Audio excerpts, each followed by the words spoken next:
Nandito na kami sa Sayangan Atok Bugyas. Malapit ito sa Northern Blossom.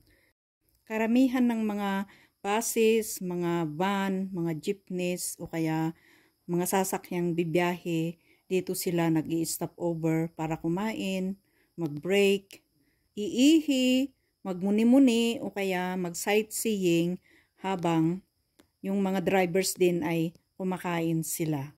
Siyempre, pati sasakyan, kailangan din mag-recharge. Maglagay ng tubig, gasolina, at saka to cool off yung machine o kaya yung makina sa mahabang biyahe. Ang weather dito ay malamig. Malapit yung taniman ng mga magagandang bulaklak dyan sa Northern Blossom.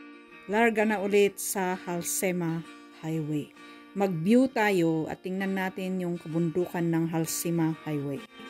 Mukha pa yatang uulan ng maaga. Oh, ang dilim-dilim na yung clouds sa taas.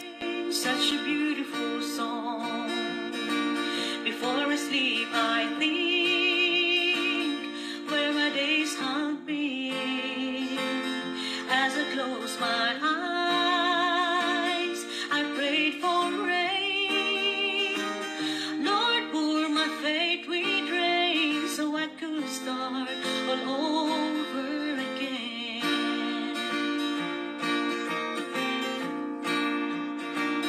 Early morning I'll wake up with a renewed strength. I thank you for this life and this beautiful day.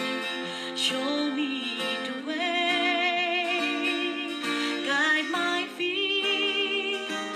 Lord, pour my faith with rain so I could grow and serve you again. I have risked my days and wasted golden times. Now I have to get back to the basics of life. I have learned my lessons. I'm glad I am found. Now what matters most, I'm on my way back home again.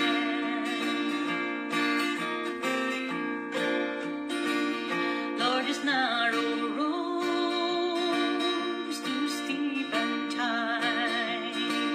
Sometimes it's cold,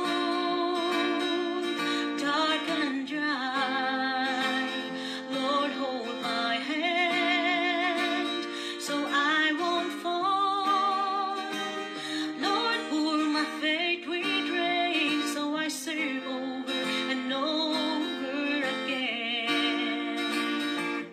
I have risked my days and wasted the golden times.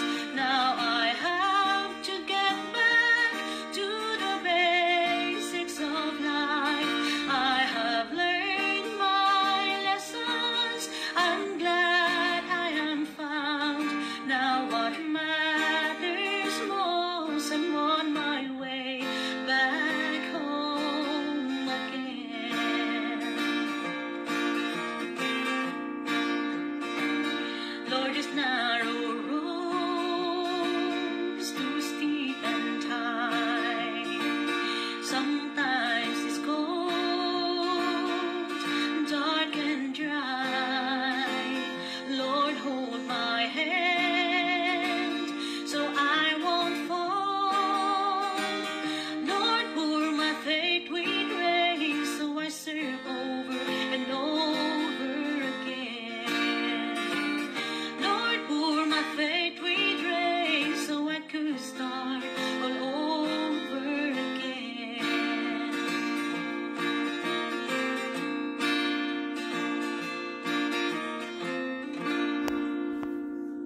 Dalawang rival buses lang ang bibiyahe ng Mountain Province. Bontoc and Sagada, yun po ang Rising Sun at saka yung GL Trans.